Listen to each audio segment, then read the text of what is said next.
లో ఏది రహస్యం కాకుండా పోతుంది. అతి రహస్యం బట్టబయలు అని తెలుగు వారింట ఒక సామెత కూడా ఉంది. పూర్వకాలంలో ఈ వారాహి నవరాత్రులను అందరూ ఆచరించేవారు కారు, పాటించేవారు కారు. ఒకానొక రాజకీయ నాయకుడు తన వాహనానికి ఈ పేరు పెట్టడంతో అందరికీ ఇదేదో ఉంది అన్న ఆలోచన కలగడంతో ఇక ఆ అమ్మవారిని వెంటాడి పూజలు చేసి మా కోరికలు తీరుస్తావా లేదా అంటూ మొదలెట్టారు. చైత్ర నవరాత్రులు వసంత నవరాత్రులు, ఆశ్వీజ నవరాత్రులు శరన్నవరాత్రులు, ఇవి రెండు మాత్రమే ప్రసిద్ధం.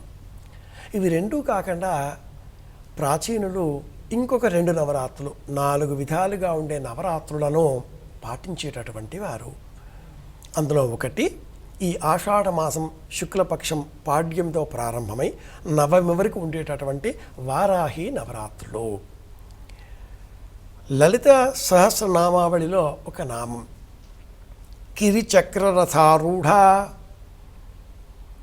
అమ్మవారి వాహనానికి వరాహములు ఆ వాహనాన్ని రథాన్ని లాగే విధంగా మహానుభావులు వ్యాసుల వారు వర్ణించి ఉన్నారు. అదేవిధంగా అమ్మవారికి సంబంధించిన వివిధ రూపాలలో రాక్షస సంహారాన్ని చేసేటటువంటి శక్తి రూపాలలో కాళి అనుచర గణాలలో వారాహి స్వరూపం ఒక్కటి. ముఖలింగ దేవాలయం శ్రీముఖలింగంలో విజయనగర ప్రాంతంలో అత్యంత పురాతనమైన తెలుగునాడు ఈ ప్రాంతానికి సంబంధించిన మొట్టమొదటి వారాహి అమ్మవారి ఆలయంగా మనం చూడవచ్చు. 1000 సంవత్సరాల చరిత్ర. ఆ శ్రీముఖలింగ దేవాలయానికి ఉండే గర్భాలయానికి కూడా ఒక కిటికీ ఉండడం, ఆ కిటికీకి ఎదరగా ఆలయంలో ఉత్తరం వైపు దక్షిణాభిముఖంగా ఉండే వారాహి అమ్మవారి ఆలయాన్ని నేడు మనం చూడవచ్చు.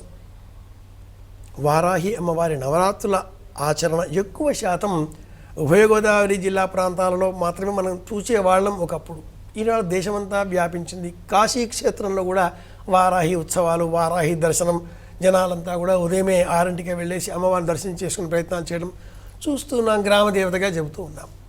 తెలంగాణలో వారాహి నవరాత్రుల ఉత్సవాలను ఆషాఢ మాసంగా నిర్వహించేటటువంటి ఎల్లమ్మ జాతరగా గుర్తించాలి.